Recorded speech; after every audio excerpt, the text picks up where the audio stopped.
আবার স্বাগত একটি বিজনেস সঙ্গে আছি আব্দুর রহমান রনক।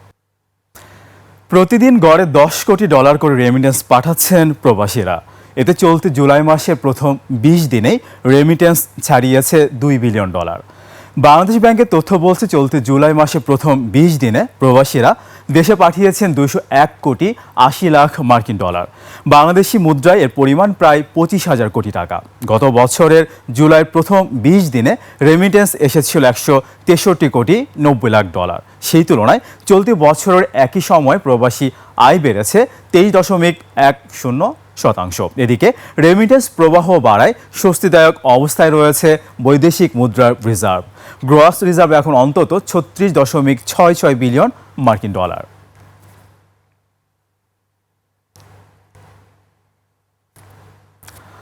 দেশের বাজারে আবারও বাড়ল সোনার দাম।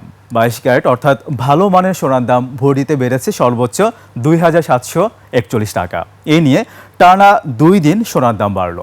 গতকাল মঙ্গলবার 22 ক্যারেট সোনার দাম বেড়েছিল ভরি প্রতি 1,633 টাকা। ফলে টানা 2 দিনে প্রতি ভরিতে দাম বাড়ল 4,374 টাকা। নতুন দর অনুযায়ী 22 ক্যারেটের সোনার দাম হয়েছে 2,24,182 টাকা। 21 ক্যারেটের দাম হয়েছে 2,14,093 টাকা। 18 ক্যারেটের দাম হয়েছে 1,83,883 টাকা।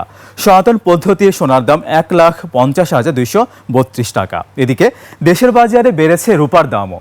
নতুন দাম অনুযায়ী 22 ক্যারেটের রূপার দাম এখন ভরি প্রতি 4,782 টাকা।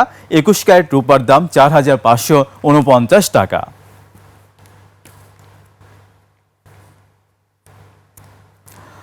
ন্যাশনাল ব্যাংকের আর্থিক সক্ষমতা বাড়ানো এবং ব্যাংকের অনুপার্জিত স্থাবর সম্পত্তি থেকে আয়ের নতুন পথ তৈরি করতে বিশেষ সুযোগ দিয়েছে বাংলাদেশ ব্যাংক। রাজধানীর পান্থপথে অবস্থিত ব্যাংকের প্রস্তাবিত প্রধান কার্যালয় এনবিএল টুইন টাওয়ার্সের টাওয়ার 2 বাণিজ্যিক স্থাপনা হিসাবে ইজারা দেওয়ার অনুমতি দেওয়া হয়েছে। এজন্য ব্যাংক কোম্পানি আইনের বিধি নিষেধ শিথিল করেছে কেন্দ্রীয় ব্যাংক। ন্যাশনাল ব্যাংকের ব্যালেন্স শিট শক্তিশালীকরণ ও বিকল্প আয়ের পথ খুলে দিতে বাংলাদেশ ব্যাংক তাদের বিশেষ ক্ষমতা বলে ন্যাশনাল ব্যাংককে আগামী 2031 সালের 31 ডিসেম্বর পর্যন্ত এই নিয়ম থেকে অব্যাহতি দিয়েছে।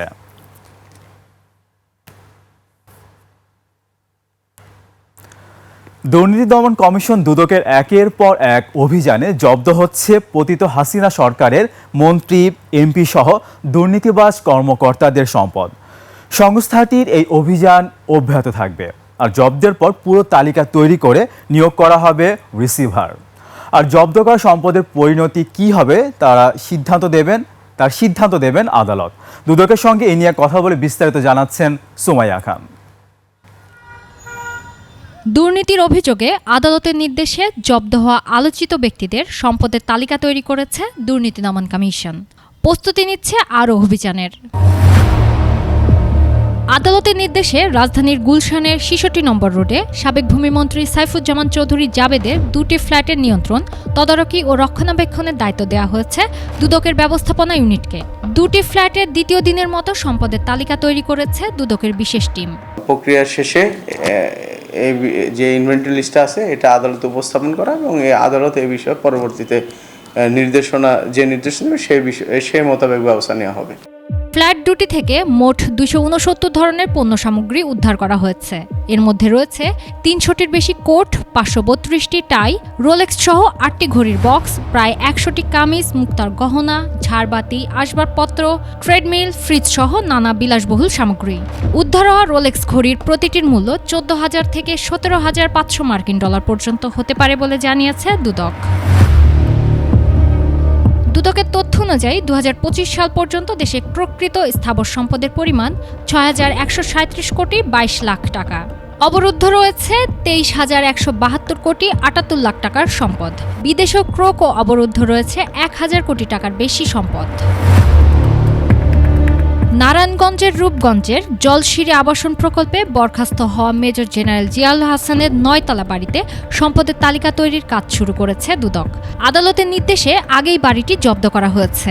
সাবেক ভূমিমন্ত্রী সাইফুজ্জামান এবং সাবেক মেজর জেনারেল জিয়াউল হাসান এই দুজনের প্রকৃত সম্পত্তি আদালতের আদেশে রিসিভারের কাছে হস্তান্তরের জন্য সংশ্লিষ্ট কর্মকর্তা সহ রিসিভার সহ আইনশৃঙ্খলা বাহিনী এবং নির্বাহী ম্যাজিস্ট্রেট সবাই সম্পত্তিগুলো বুঝিয়ে দেওয়া।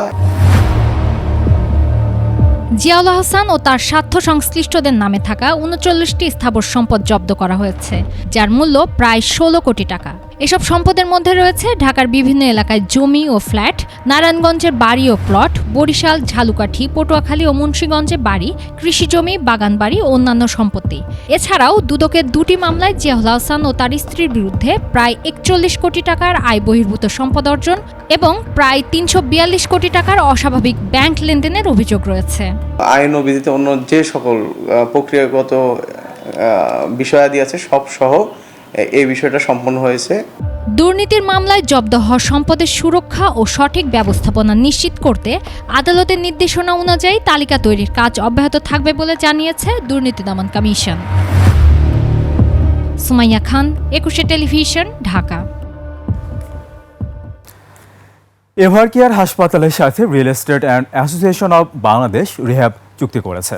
এর ফলে রিহ্যাবের সদস্য ও সহযোগী সদস্যরা এভারকেয়ারে স্পেশাল স্বাস্থ্যসেবা প্যাকেজে ৫০% পর্যন্ত ছাড় পাবেন। এছাড়া ভর্তি থাকাকালীন সময়েও সকল সেবায় ৫% ছাড় পাবেন।